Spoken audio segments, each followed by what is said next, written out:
Bonjour à tous, moi c'est Axe et la chaîne c'est Audiorial. Aujourd'hui on va maîtriser le mode step de Apax de Squarp Instruments qui permet d'enregistrer des événements MIDI en pas à pas et bien plus. Mais avant tout, un grand merci à tous pour les Super Thanks, ainsi qu'aux adhérents à la formule J'aime ce que tu fais. C'est vraiment cool car c'est réinvesti direct dans la chaîne, merci.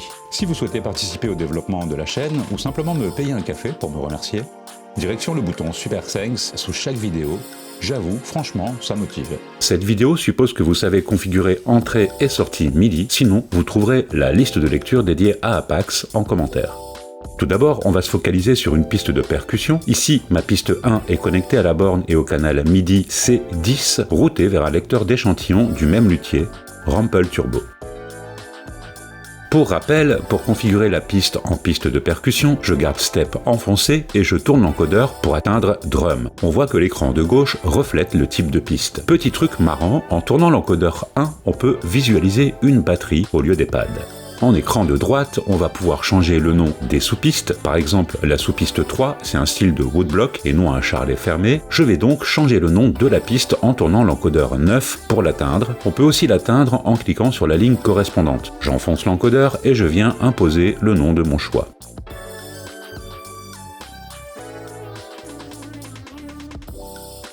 Bien. J'enfonce Live et je retrouve donc mes 4 voix.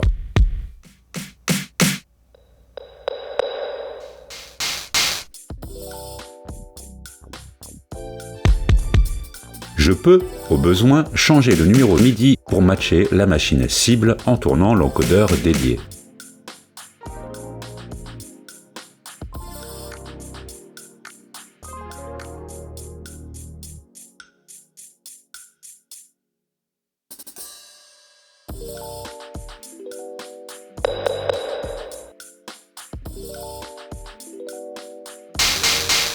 Rentrons dans le vif du sujet en enfonçant Step et voyons les opérations basiques. L'horizontale, c'est la ligne temporelle et la verticale, les instruments.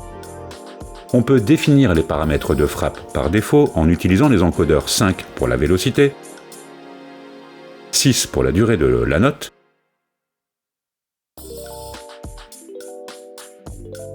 3 pour le micro-timing, 4 pour la probabilité ou chance ici, 7 pour les roulements et 8 pour les opérations logiques que l'on verra juste après. Ces valeurs seront donc utilisées lors de la programmation des frappes. Si je place une frappe sur 1, 5, 9, 13 en bas, je vais programmer ma grosse caisse en 4/4. Je vais créer ma ligne de caisse claire par la même occasion. Pour déplacer une frappe, je la maintiens et j'utilise les flèches droite ou gauche. Pour changer la vélocité d'une frappe, je la maintiens et utilise le rotatif concerné.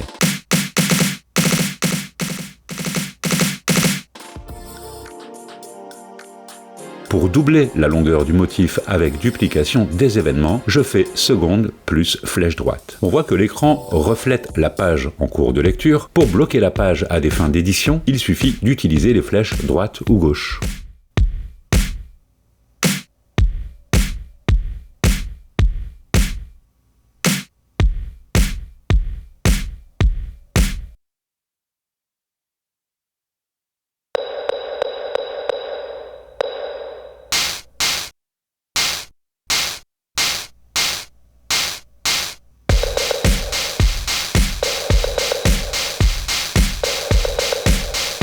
Voyons le micro-timing et décalons grosse caisse et caisse claire l'une de l'autre sur le deuxième et quatrième temps.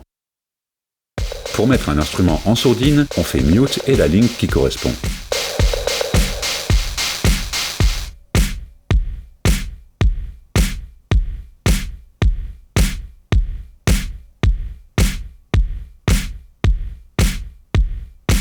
Voyons comment utiliser la fonction Roll qui crée des roulements. Je vais supprimer quelques frappes de woodblock et voyons ce qui se passe si je tourne l'encodeur en gardant la frappe enfoncée pour modifier la valeur.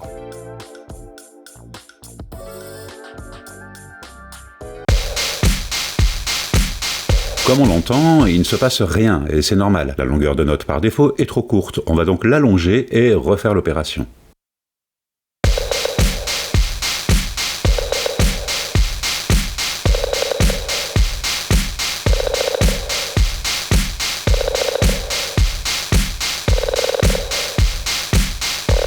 Cette technique est souvent utilisée sur la claire ou les cymbales, à vous de l'adapter à votre production. Pour remettre un paramètre à sa valeur par défaut, j'enfonce l'encodeur 1 seconde. Avec Chance, je détermine en pourcentage la probabilité qu'une frappe soit jouée. Voyons ceci avec la piste de Woodblock.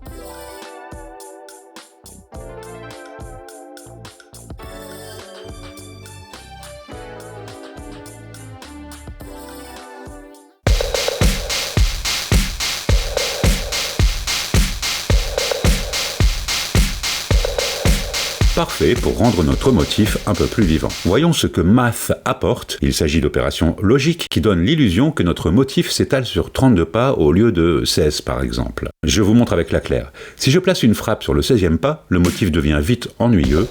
On a l'impression d'un drum fill permanent. Ici, je vais choisir de faire retentir cette frappe une seule fois à la 4e répétition du motif.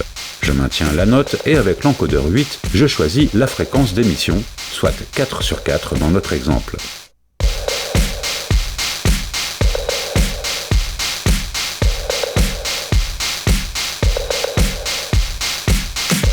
Fill fera jouer les notes filées uniquement avec la fonction fill.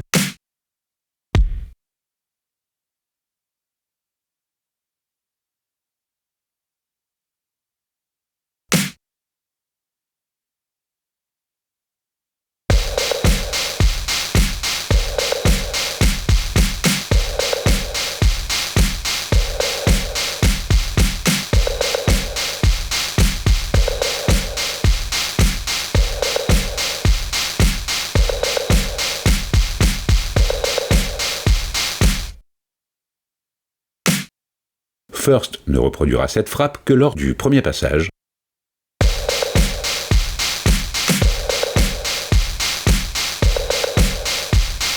Les valeurs avec un point d'exclamation font l'inverse, donc ici, avec point d'exclamation first, la frappe ne serait pas jouée au premier passage, mais retentirait sur tous les autres. Il y a un grand nombre de maths possibles, je vous laisse les explorer pour ne pas alourdir ce tuto. Ajoutons juste un effet de swing sur notre piste, j'enfonce FX et je pique swing. Ajustons ensuite le groove avec le rotatif 1.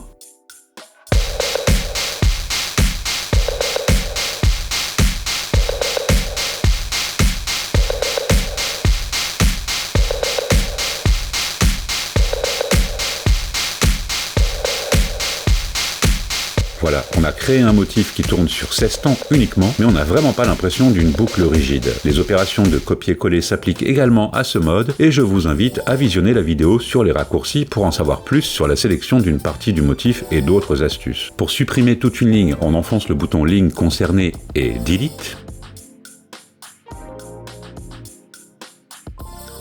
Apax offre un générateur d'événements MIDI, on se place sur l'instrument visé, on enfonce Algo, ici encore je vous laisserai fouiller les différents algos. Avec Generate, on a la main sur la longueur des notes Length, où l'on définit les valeurs hautes et basses en enfonçant et en tournant l'encodeur dédié.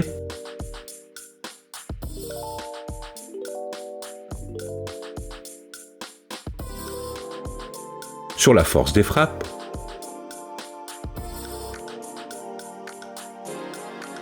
et la densité, soit le nombre de frappes, ainsi que sur Quantize qui gère la définition de la grille. On enfonce l'encodeur 1 pour générer les événements.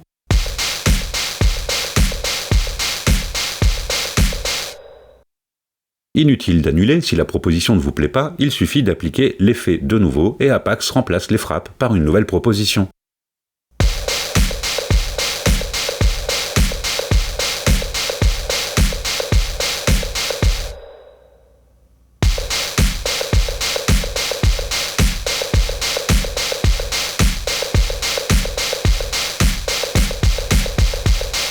Ma piste 3 est routée vers un synthé FM polyphonique. Nous allons rentrer des notes ou des accords en mode step. Si le projet est quantisé à un mode ou une gamme avec P-Scale activé sur la piste, alors les pattes se calent sur la gamme du projet. Entrons quelques notes et accords pour l'exemple.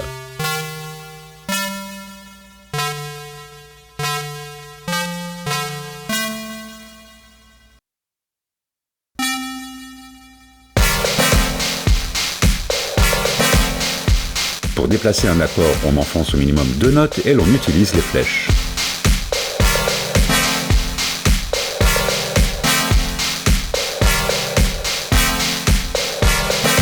Pour transposer, on fait pareil mais avec haut et bas.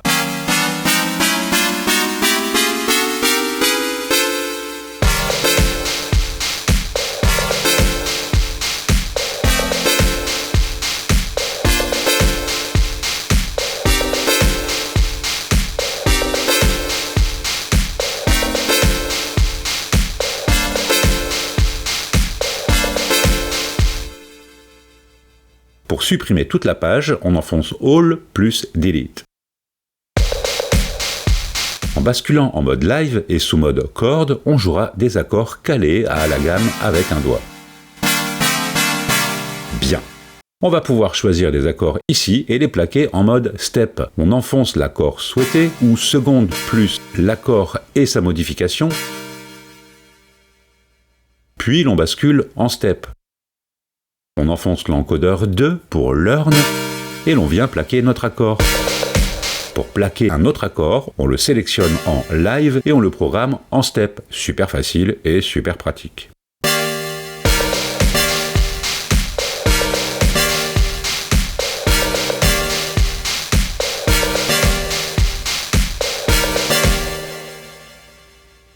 Avant de nous quitter, voyons comment utiliser l'algo génératif en mode accord.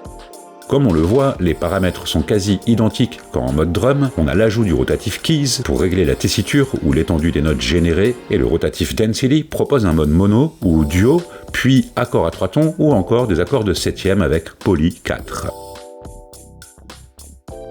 En explorant les différents algorithmes génératifs ainsi que les entrées math, c'est un multivers d'idées qui se révèle, profitez-en.